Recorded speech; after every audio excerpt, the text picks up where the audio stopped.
ഗുണ്ടകളുടെ താവളത്തിൽ നിന്നും നന്ദിനി രക്ഷപ്പെടാൻ ശ്രമിക്കുകയാണ്. ആദ്യമൊക്കെ അവൾ ഈസി ആയിട്ട് അവളുടെ കൺവെട്ടിച്ചിട്ട് പുറത്തേക്ക് അടക്കുകയാണ് കേട്ടോ. എന്നാൽ അതേസമയം സൂര്യയെ കാണിക്കുന്നത് അവൻ റൂമിൽ നന്ദിനിക്ക് വേണ്ടി താനൂരമ്മയുടെ ഫോട്ടോന്റെ മുന്നിൽ നന്നായി പ്രാർത്ഥിക്കുകയാണ്. ആ സമയത്താണ് പിന്നിൽ നിന്ന് സൂര്യ സാർ എന്നൊരു വിളി കേൾക്കുന്നത്. അവൻ തിരിഞ്ഞു നോക്കി നന്ദിനിയെ കാണുകയാണ്. സൂര്യക്കാവട്ടെ ഭയങ്കര സന്തോഷമാണ് കേട്ടോ. ഓടി വന്ന് നന്ദിനിയെ കെട്ടിപ്പിടിക്കുകയാണ്. നന്ദിനി, താൻ എവിടെയായിരുന്നു? തനിക്കെന്താ സംഭവിച്ചത്? താൻ ഇങ്ങനെ രക്ഷപ്പെട്ടത് എന്നൊക്കെ ചോദിക്കുകയാണ്. നന്ദിനി പറയുന്നത്, സർ ആരാണെന്നും എനിക്കറിയില്ല. എന്നെ കുറെ ഗുണ്ടകളാണ് പിടിച്ചുകൊണ്ട് പോയത്. ഞാൻ ഒരുപാട് അലറി. അപ്പോൾ അവരുടെ വാ മൂടിക്കെട്ടി. എന്നിട്ട് കുറെ ദൂരം പോയി സർ. ഞാൻ ചാകില്ല എന്ന് ഞാൻ ഉറപ്പിച്ചിരുന്നു. കാരണം എനിക്കെൻ്റെ സാറിൻ്റെ അടുത്ത് തിരിച്ചെത്തണം.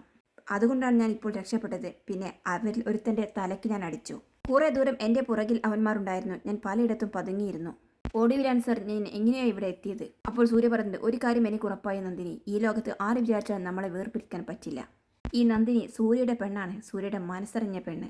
ഇതൊക്കെ കേട്ട് കരഞ്ഞുകൊണ്ട് നന്ദിനിയും ചിരിക്കുകയാണ് സൂര്യയും. എന്നെ കൊന്നുകളയുമെന്ന് ഞാൻ പേടിച്ചിരുന്നു സർ. എങ്കിലും ഞാൻ മനസ്സുരക്കി എൻ്റെ താനിയൂരമ്മയോട് പ്രാർത്ഥിച്ചു എൻ്റെ സൂര്യ സാറിൻ്റെ അടുത്ത് എന്നെ എത്തിക്കണമെന്ന്.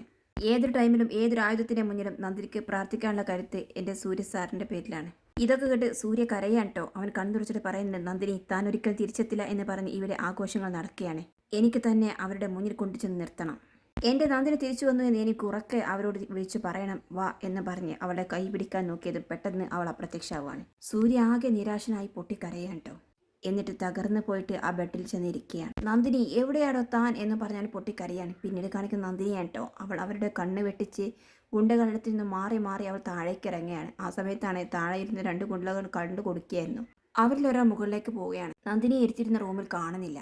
അങ്ങനെ അവർ മറ്റൊരു വിവരം അറിയിക്കേണ്ടോ. എല്ലാവരും 4 വഴിക്ക് തിരയുകയാണ്. അതിനിടയിൽ നന്ദിനി അവരുടെ കണ്ണിൽ പെടുകയാണ്. 3 പേരും കൂടി അവളെ പിടിച്ചു വലിച്ചു കൊണ്ടുപോയി ആ റൂമിൽ കൊണ്ട് ചെന്ന് എറിയുകയാണ് കേട്ടോ. നന്ദിനി നിലത്ത് വീഴുകയാണ്. ഞങ്ങളുടെ കണ്ണ് പിടിച്ച് താൻ രക്ഷപ്പെടാൻ നോക്കുന്നു, അവിടെ കിടക്കടി എന്ന് പറഞ്ഞ് അവൾ അവരെ പൂട്ടിയിട്ടിട്ട് പോവുകയാണ്. അതേസമയം പത്മയുടെ വീട് കാണിക്കുന്നുണ്ട്. എതിസാറും മക്കളും പത്മയിരുന്ന് ഭയങ്കര സംസാരമാണ്. എതിസാറിന് നന്ദിനിയെ തിരയാൻ വേണ്ടിയിട്ട് പുറത്ത് പോകണമെന്ന ഒരേ ഒരു വാശിയാണ്. പത്മക്കാണെങ്കിൽ ഒട്ടും സഹിക്കുന്നില്ല. എങ്കിൽ നിങ്ങൾ പിന്നെ എന്തിനാ ഇങ്ങോട്ടേക്ക് തിരിച്ചു വന്നേ? ഞാൻ ചത്തു കളയുമെന്ന് പേടിച്ചിട്ടോ? അങ്ങനെയാണെങ്കിൽ അത് നിങ്ങൾക്ക് കൂടുതൽ സൗകര്യമാകില്ലേ? ഞാൻ ചത്തുപോയാൽ പിന്നെ നിങ്ങൾക്ക് അവളെ നിങ്ങൾ വിചാരിക്കുന്ന സ്ഥലത്തിട്ട് പൂജിക്കുകയും വാഴ്ത്തിയൊക്കെ ചെയ്യാമല്ലോ. ഞാനായിട്ടൊരു തടസ്സമുണ്ടാകില്ലല്ലോ. എന്തിനു നിങ്ങളത് ചെയ്തു എന്നൊക്കെ പറഞ്ഞ് എതിസാറിനെ മാക്സിമം ദേഷ്യം പിടിപ്പിക്കുകയാണ്. അപ്പോഴാണ് താഴേക്ക് സൂര്യ നിരാശപൂർവ്വം ടെൻഷനോട് കൂടിയിട്ട് ഇറങ്ങി വരുന്നത്. ഇവരുടെ സംസാരമൊക്കെ സൂര്യൻ ശ്രദ്ധിക്കുകയാണ്. അവനും അച്ഛൻ്റെ അടുത്ത് പോയി നിൽക്കുകയാണ്. പത്മയാകട്ടെ വായിട്ട് അരച്ചുകൊണ്ടേ ഇരിക്കുകയാണ്.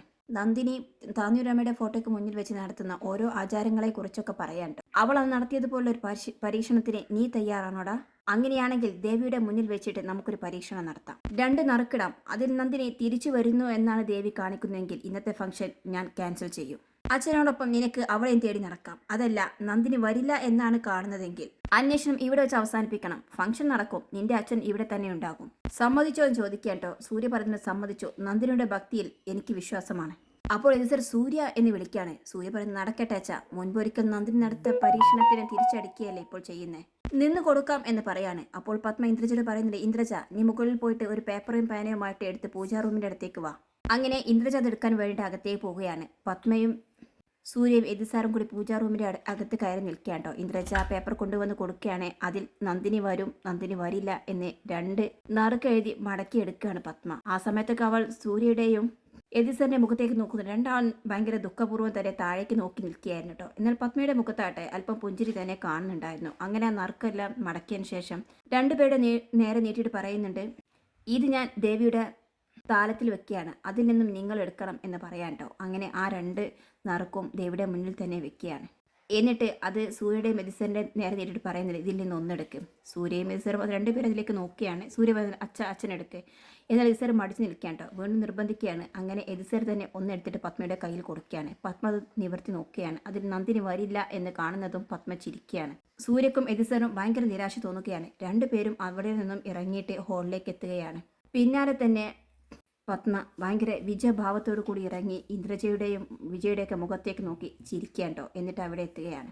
എതിസറിനോട് സൂര്യ പറയുന്നുണ്ട്, അച്ഛാ ഒരുപാട് പ്രത്യേകതയുള്ള വീടാണ് നമ്മുടേത്. ഇത്തരം ഒരു കാര്യത്തിന് നാറുക്കെടുപ്പ് നടക്കുന്ന സ്ഥലം.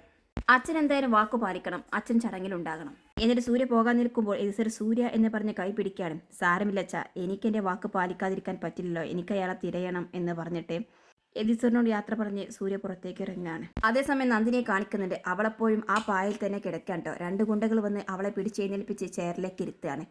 അപ്പോഴേക്കും ആ കാലൻ ബൈജു അവിടെ എത്തിയിരുന്നു. അവളുടെ അടുത്ത് തന്നെ ഒരു ചെയർ നീക്കിയിട്ടിരിക്കുകയാണ്. എന്താണ് ഈ രക്ഷപ്പെടാൻ നോക്കിയിട്ട് അത് നടന്നില്ല അല്ലേ? വിവരങ്ങളെല്ലാം അറിഞ്ഞു കഴിഞ്ഞാൽ നേരെ കൊല്ലുന്നതാണ് എൻ്റെ രീതി.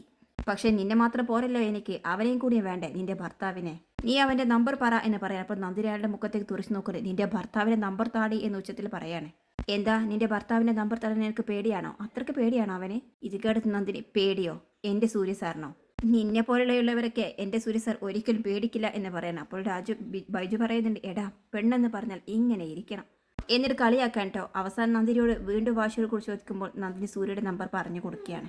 എന്നാൽ സൂര്യയാട്ടെ രാത്രിയിൽ പുറത്ത് റോഡിലിരുന്നിട്ട് നന്ദിനി അന്വേഷിച്ചുകൊണ്ടിരിക്കുകയാണ്. അപ്പോഴാണ് അവൻ്റെ ഫോൺ റിങ് ചെയ്യുന്നത്. സൂര്യ ഹലോ എന്ന് ചോദിച്ചതും ഭാര്യയെ തിരക്കി നടക്കുകയായിരിക്കുമല്ലേ. പോലീസുകാർ നാട് മുഴുവൻ അവൾക്ക് വേണ്ടി അന്വേഷണം നടത്തുന്നുണ്ടാവും. പക്ഷേ അവളെ കണ്ടെത്താനാകില്ല, കാരണം അവൾ ഇപ്പോൾ എൻ്റെ കസ്റ്റഡിയിലാണ്. ഇങ്ങനെയൊക്കെ പറഞ്ഞ് അയാൾ ആദ്യം ഒരുപാട് വീരവാദങ്ങൾ മുടക്കിയാണ് കേട്ടോ. അവസാനം പറയുന്നുണ്ട്, നിന്റെ ഭാര്യ എൻ്റെ കയ്യിൽ ഇതുവരെ സേഫാണ്, അവൾക്ക് യാതൊന്നും സംഭവിച്ചിട്ടില്ല. ഞാൻ പറയുന്ന ഒരു കാര്യം നീ അനുസരിച്ചാൽ അവളെ ജീവനോട് കൂടി നിന്റെ മുന്നിൽ എത്തിക്കാം എന്ന് പറയാന്. സൂര്യ ചോദിക്കുന്നത്, എന്താ നിങ്ങൾക്ക് വേണ്ടത്? പണമാണോ? എത്ര വേണമെന്ന് പറ എന്നൊക്കെ പറയാൻ കേട്ടോ. അപ്പോൾ അയാൾ പറയുന്നുണ്ട്, പണമൊന്നും ഞങ്ങൾക്ക് വേണ്ട, ഞങ്ങൾ പറയുന്നത് പോലെ നീ ചെയ്യണം എന്ന് പറയാണ്. എന്താണത് എന്ന് ചോദിക്കുന്നുണ്ട് സൂര്യ. നാളെ രാവിലെ 6 മണിക്ക് നിന്റെ വീടിന്റെ മുന്നിൽ ഒരു ഓട്ടോ വരും, നീ അതിൽ കയറണം.